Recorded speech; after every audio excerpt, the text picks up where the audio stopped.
Hi again, 3C. I wanted to read some more of Fantastic Mr. Fox for you. Last time, remember they were getting really, really hungry, but Mr. Fox had an idea and they managed to come straight up into Boggis's chicken house number one and grab some chickens. And that's where we left it last time. Now remember, the other thing about Roald Dahl's books is that he writes the books, he's the author, but the illustrator, the one who draws the pictures, is called Quentin Blake, and he's very famous because he has a particular style of drawing. So often when I hold up the pictures for you to possibly see, it's because of the pictures that Quentin Blake draws. So I'll continue to do that as much as possible. Okay, so let's see what happens next. A surprise for Mrs. Fox. The small fox ran back along the tunnel as fast as he could, carrying the 3 plump hens. He was exploding with joy. Just wait, he kept thinking, just wait till Mummy sees these. He had a long way to run, but he never stopped once on the way, and he came bursting in upon Mrs. Fox. Mummy, he cried out, look, Mummy, look, wake up and see what I've brought you. Mrs. Fox, who was weaker than ever now, from lack of food, opened one eye and looked at the hens. I'm dreaming, she murmured and closed the eye again. You're not dreaming, Mummy. They're real chickens. We're saved. We're not going to starve. Mrs. Fox opened both eyes and sat up quickly. But, my dear child, she cried, where on earth?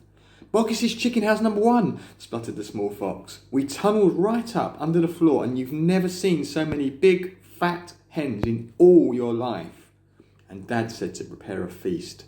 They'll be back soon. The sight of food seemed to give new strength to Mrs. Fox. A feast it shall be, she said, standing up. Oh, what a fantastic fox your father is. Hurry up, child, and start plucking those chickens.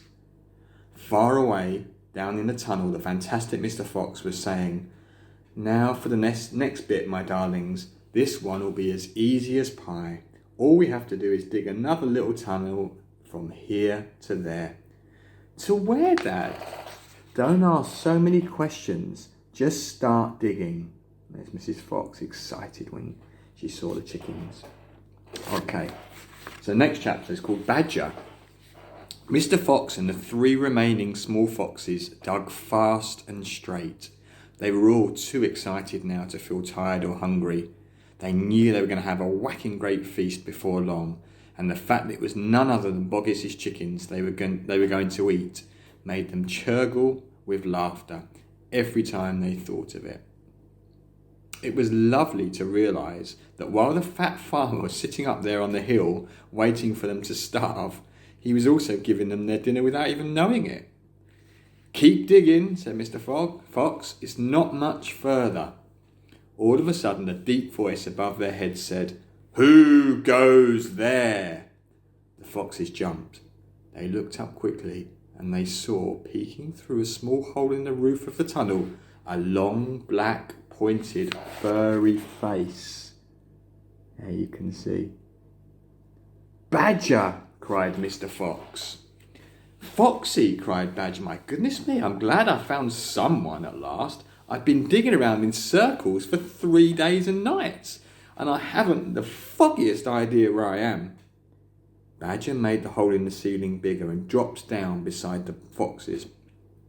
A small badger, his son, dropped down after him.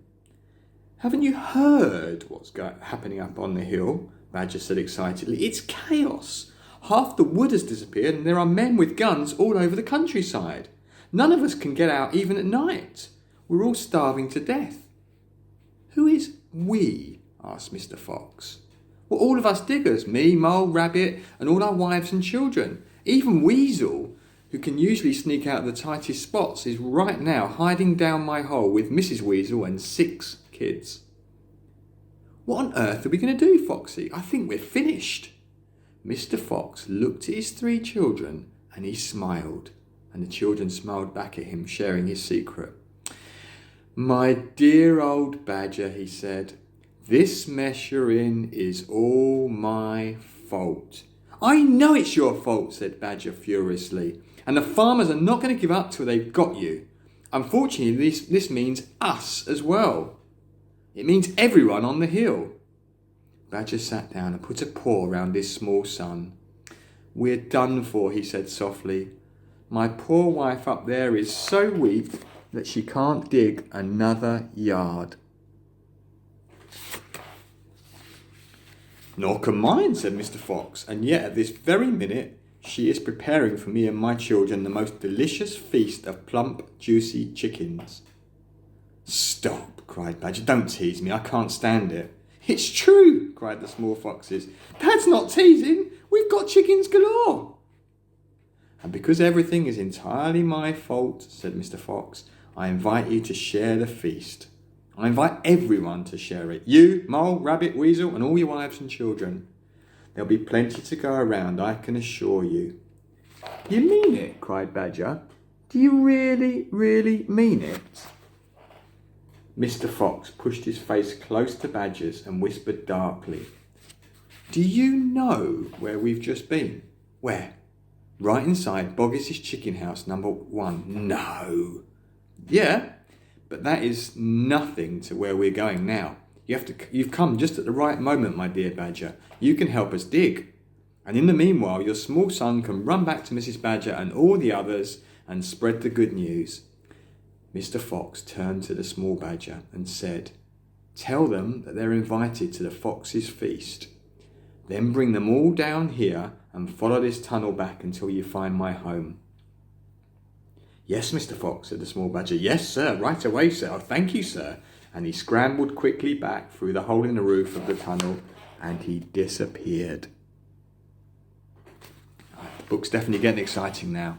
I really do wonder what's going to happen next, and I'm almost tempted to start reading now, but I'll stop there and we'll get the next instalment the following day. Thank you.